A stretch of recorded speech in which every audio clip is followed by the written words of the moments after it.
할렐루야 6월 20일 토요일 매일 말씀 묵상입니다. 지금은 수련의 기간 동안에 있습니다.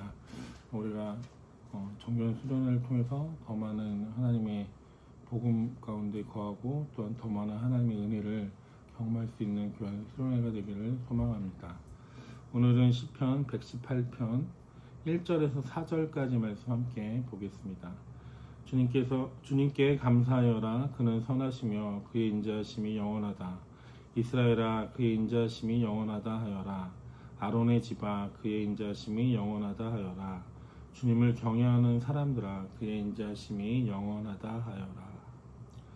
우리가 시편 118편은 많은 학자들이 성전 예배에서 불렀던 감사 찬양의 시, 감사시로 보고 있습니다.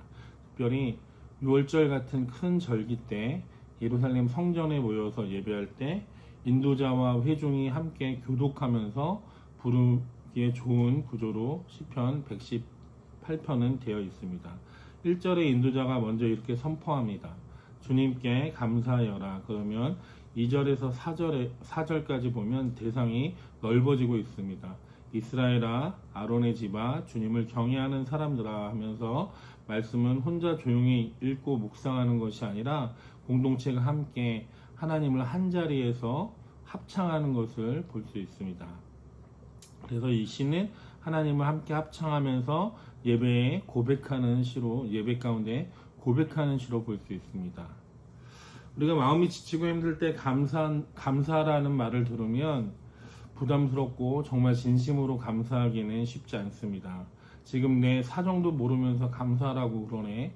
내 지금 상황이 어떤데 내 입술에서 감사가 나올 수 있어. 감사할 거리가 없는데 어떻게 감사해? 라는 그런 생각을 하게 됩니다. 그런데 오늘 시편 118편 1절에서 4절은 우리에게 억지 감사, 감정 감사부터 시작하라고 말하지 않습니다.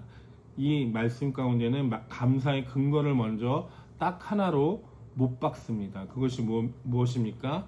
그는 선하시며 그 인자하심이 영원하다입니다. 하나님의 선하심과 하나님의 인자하심이 영원하기에 우리는 감사할 수 있다라고 말하고 있는 것입니다. 감사는 우리 환경이나 상황이 아니라 하나님의 성품 앞에서 감사가 시작된다는 것을 우리는 알아야 합니다. 그래서 첫 번째 우리는 감사할 이유가 무엇이냐면 주님은 선하시다입니다. 1절 말씀에 뭐라고 말합니까? 주님께 감사하여라. 그는 선하시며 라고 말씀하고 있습니다.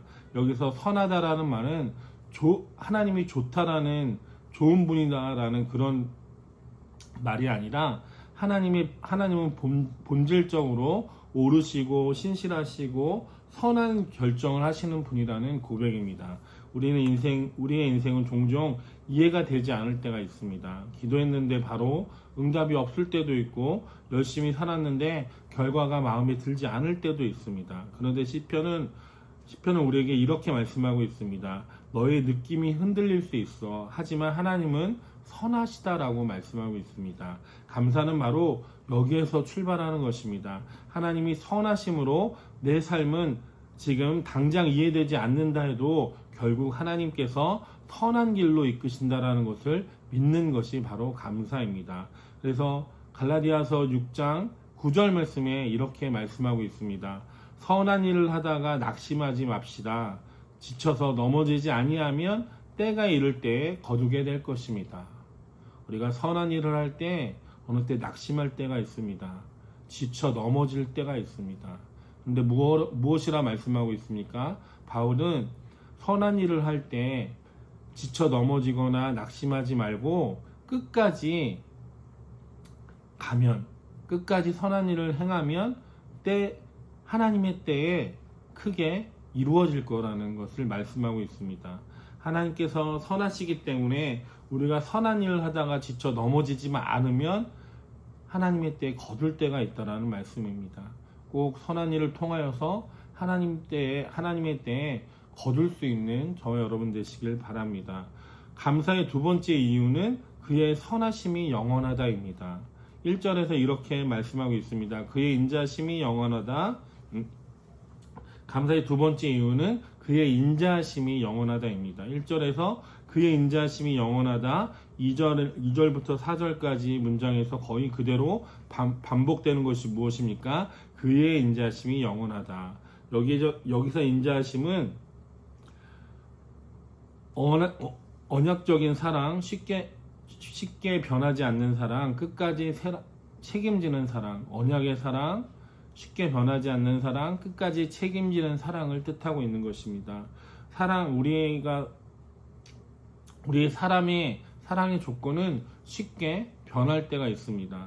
우리가 잘해주면 사랑할 수 있고, 그런데 못해주게 되면 그 사랑이 떠날 수도 있지만, 그리고 또 실수하게 되면 우리가 그 사람보다 더 다른 사람을 사랑하게 되면 그 사랑이 떠날 수 있지만, 하나님의 사랑은 쉽게 꺼지지 않고 끝까지 책임지는 사랑이라는 것입니다. 그런데 하나님의 인자하심은 다릅니다. 오늘 내가 강할 때만 붙드는 사랑이 아니라 내가 무너질 때도 다시 붙들 수 있는 그런 사랑이 하나님의 사랑이라는 것입니다.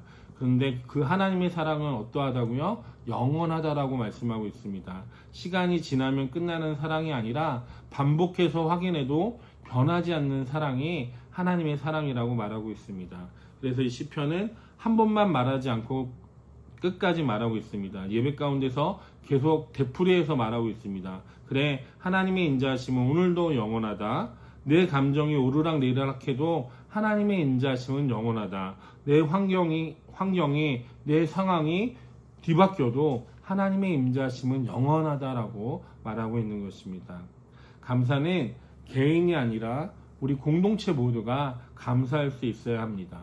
2절에서 4절까지 말씀을 보면 감사의 대상을 세 부류로 나누고 있습니다. 2절 말씀에 보면 이스라엘아, 3절 말씀에 보면 아론의 집아, 4절 말씀에는 주님을 경외하는 사람들아 라고 이렇게 대상을 넓혀가는 것을 볼 수 있습니다. 이건 무슨 뜻입니까? 감사는 믿음 좋은 사람 몇 명이 하는 특화되어 있는 것이 아니라 하나님의 백성 전체가 함께 훈련해야 되고 함께 감사해야 된다는 것을 말하고 있는 것입니다. 신앙이 지칠 때 혼자 있으면 감사가 더 어려워질 수 있습니다. 그런데 예배 자리에 함께 고백하고 내가 못 믿겠다라는 순간에도 옆 사람이 함께 고백해주면, 나를 이끌어주면 하나님 앞에 더욱더 감사로 나갈 수 있는 것입니다. 오늘 말씀처럼 그의 인자심이 영원하다. 예배 때마다 우리가 이것을 아멘할 수 있고 공동체 안에서 고백할 수 있는 우리 미랄의 공동체가 되길 바랍니다. 오늘 시편 118편 1절에서 4절은 우리에게 주는 메시지가 아주 간단합니다. 감사는 우리의 형편이 좋아지면 하는 것이 아니라 하나님의 선하심과 영원한 인자하심을 붙드는 것, 그것이 감사라고 말하고 있습니다. 그리고 감사는 혼자만의 다짐이 아니라 공동체가 함께 반복해서 확인하는 믿음의 언어라고 말씀하고 있습니다. 오늘 우리가 다시 한번 고백하길 원합니다. 우리 주님은 선하십니다. 우리 주님의 인자심은 영원하십니다. 라고 고백하며 하나님 앞에 감사할 수 있는 저 여러분 되시길 주님의 이름 축원합니다. 기도하겠습니다. 사랑의 주님 감사합니다. 우리는 상황 가운데, 우리의 환경 가운데 어려움이 있고 힘듦이 있으면 감사가 사라질 때가 있습니다. 그런데 오늘 시편 118편에 말씀하고 있는 것처럼 우리의 감사가 하나님의 인자하심과 하나님의 영원하시고 선하심에 감사할 수 있는 그런 우리 미랄의 모든 공동체가 되길 원합니다.